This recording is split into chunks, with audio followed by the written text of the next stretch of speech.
First time ever doing a video, and so this is my brand new Hustler Raptor XL zero turn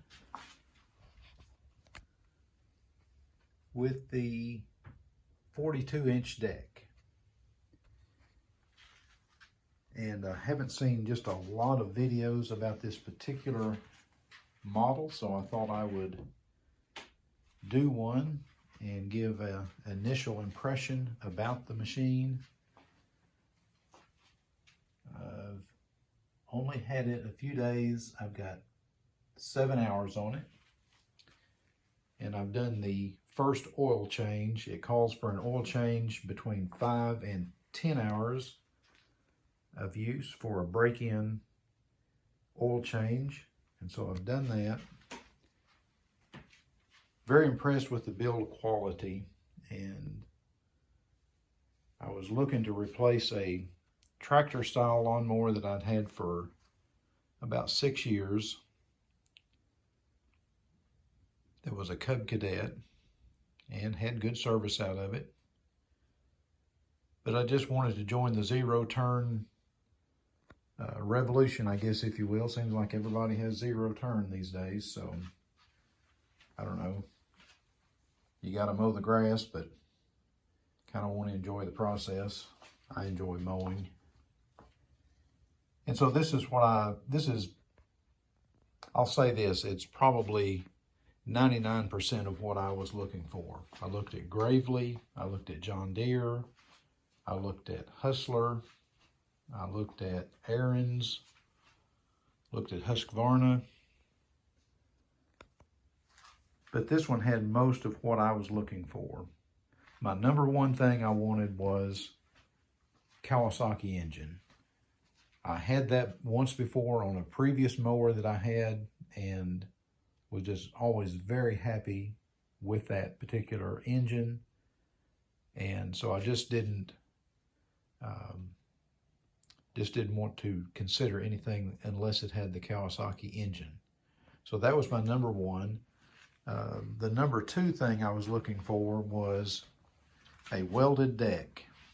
And I've had previous experience with decks that didn't hold up. I had a John Deere once upon a time, and the actual tractor was fine. It had a Kawasaki engine, held up for 15 plus years. But the deck just didn't last, and I had to put a new deck on it at one point, and I just didn't want to go through all of that again. So that was my number two, was the welded deck. Kawasaki engine was number one.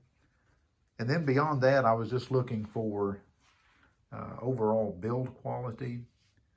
This one seemed to be a very beefy frame. And so I was pleased with that. One of their things that Hustler sort of brags about in their marketing of this machine is this frame from this point all the way around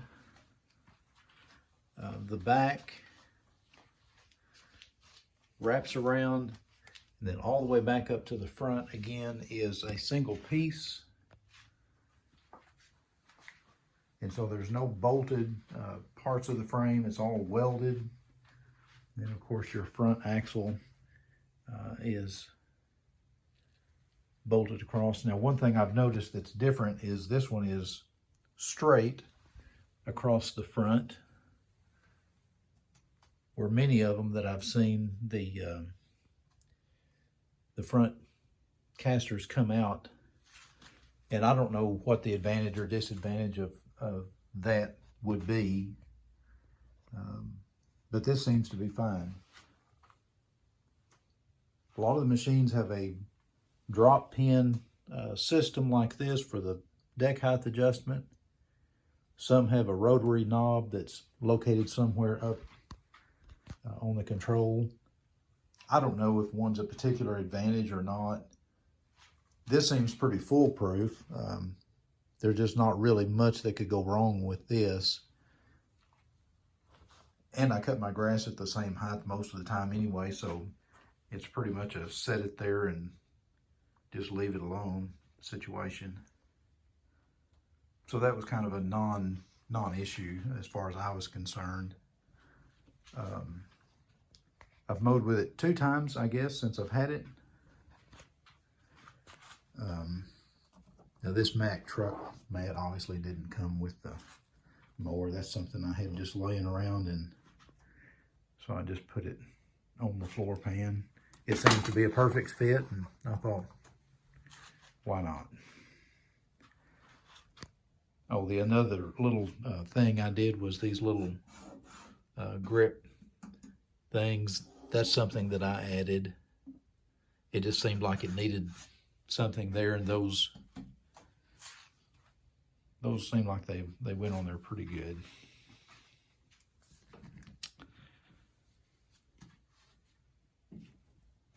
Another little thing that I did, again, very minor thing, but very first time with a new piece of equipment. Of course, you don't know what, you're not used to it. So the first thing I did was overfill the gas tank and, put too much in it, and it came out the top. So I came in here and made myself a little, hey, you're full, stop pouring gas in, dummy, before you overflow the machine. So I put a little mark on there for that. The seat, again, not a big thing because I'm the only person that uses it, but once I got it set where I wanted, some of the ones that I had looked at while I was shopping, were much easier to move. Had a handle that you could depress and slide the seat back and forth, but that's really only a concern if you've got more than one person using it, because once it's set for me, it's probably never going to change. Another one of the big things that Hustler really brags about is the integrated parking brake. Some machines have a separate handle here or over on this side somewhere for a parking brake. This, once your control handles are in the outboard position like this, the parking brake is set. I have no prior experience with a zero turn, so I don't know if that's good, bad, or indifferent. It seemed like a non-issue for me. They made a big kind of brag in their marketing about these tires. They're probably more for looks in all reality, instead of your traditional turf tread that you've been used to on lawnmowers forever. Seat seems pretty comfortable. The XL, in the Raptor line, the XL is a little bit of a step up from the X. And so I looked at and compared the X and the XL. The local dealer that I went through had both. And so the differences that I can see are these front casters. Not sure how well this is showing up here, but these have basically a little torsion bar. And so when this has a little bit of a suspension to it. So when you hit rough places and stuff, there's a little bit of a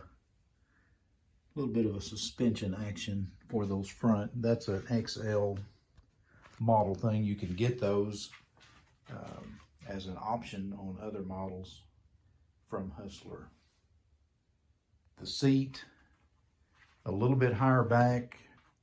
I found out through shopping that the more you pay, the more you step up, the higher the seat back is. And so I don't know.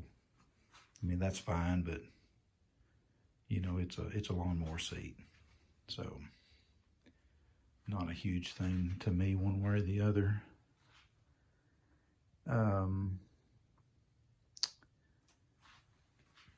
What were some of the other XL differences? I think the engine, this is the 21.5 horse. And I think the X was maybe an 18 horse or something, whatever the next step down is.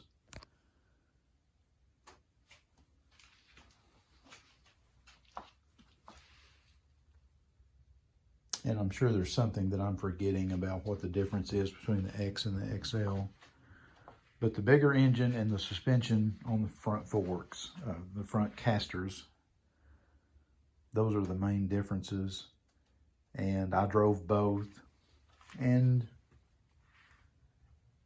you know, it'd be hard to say that there was a drastic difference. I mean, there's probably some difference. But for the cost difference, and the dealer did negotiate with me on price, and I felt like I got a fair price out of it. And so I'm happy with it. Hope to have it for a long time, and we'll see how it goes. Thanks for watching the video.